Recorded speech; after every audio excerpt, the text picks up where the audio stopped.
Alors moi je m'appelle Gilbert Louis, je suis le président du club de volley depuis longtemps. Et voilà. Vous savez que le club de volley va fêter ses 50 ans l'année prochaine. 73. Ça fait quand même un bail. Hein. Voilà, 50 ans. À l'époque, nous, on était partis sur un projet de développement du sport féminin parce que on n'avait pas de place entre Martigues, entre Avignon, entre Aix, entre tous ces clubs-là qui jouaient en ligue professionnelle. Puis surtout aussi, il faut dire, il n'y avait pas de sport féminin qui évoluait à haut niveau, à part la SPTT d'Aix sur la région. Il n'y avait pas de sport féminin. Donc on est parti sur ce projet et on visait le plus haut niveau de volley féminin. Mais quand on parlait de plus haut niveau de volley féminin, on parlait de championnat de France, on ne parlait pas de ligue professionnelle, on ne parlait pas de Coupe d'Europe, on ne parlait pas de tout ça. Et on a été en ligue professionnelle pendant 16 ans et on a été en Coupe d'Europe 4 ans. Et voilà, donc on a fait des tas de choses ici pour faire briller l'image de la ville du sport féminin. Je crois que maintenant, on a une position qui est reconnue sur le territoire. On ne peut pas dire que nous sommes qu'un sport d'élite, puisque on s'occupe et on travaille beaucoup avec les jeunes. On fait en sorte de faire de la formation, puisqu'on a eu un centre de formation qui a été agréé, qui ne l'est plus malheureusement, parce que pour être agréé, il faut être évolué à ligue professionnelle. Mais on continue à faire de la formation. On continue à faire tous les niveaux de compétition pour nos jeunes, des entraînements pour nos jeunes, voilà. Et puis on fait aussi, ce qui nous caractérise, c'est les stages d'été. Tout ça, ça fonctionne que parce qu'il y a des entraîneurs qui sont impliqués, motivés, déterminés, voilà, qui sont à fond avec nos jeunes.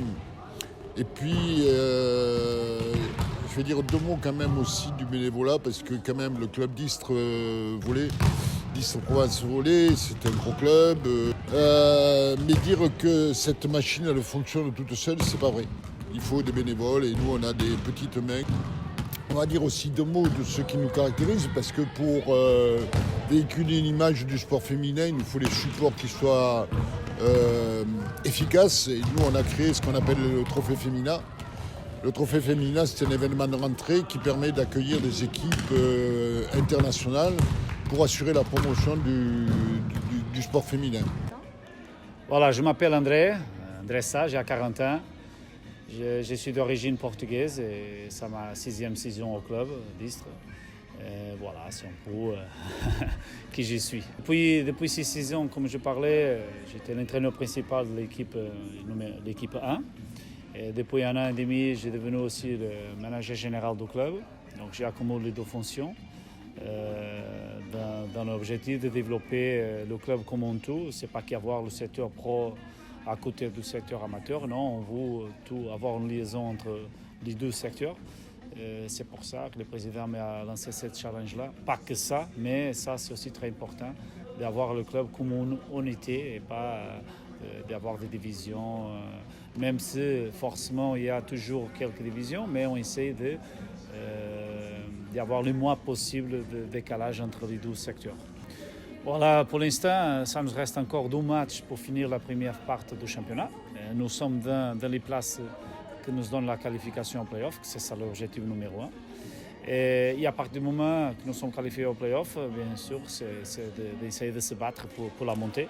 C'est ça l'objectif du club. Même si nous ne sommes pas sur les papiers les favoris, mais comme d'habitude, nous, en équipe, on essaie de construire toutes les années une équipe avec une capacité de sacrifice et de guerrière pour tirer le maximum possible de les ressources humaines qu'on a pour atteindre les objectifs. Et c'est ça qu'on va essayer encore de faire cette année. Mais d'abord, avant, qualifier au play-off et après, oui, on peut penser en ça. Et par rapport au Covid, du coup, retrouver le public pour encourager les filles, est-ce que c'est vraiment un bonus ? Ah, c'est magnifique quand on se déplace ailleurs et on a des matchs avec 1000 spectateurs en ambiance de fou. On voit bien la différence et l'impact qu'il y a sur les équipes, sur notre adversaire. Chez nous, on voudrait avoir les mêmes et on sait toujours que ça nous donne la force dans les moments où on a besoin. On n'a pas réussi encore à remplir la salle de la façon qu'on voulait, mais c'est aussi un de nos objectifs de remplir la salle et de tirer les gens pour les moments plus importants de la saison qui vont venir, pour nous aider aussi à nous pousser aussi, à nous donner ce petit extra que les autres ont déjà pour essayer de gagner plus de matchs.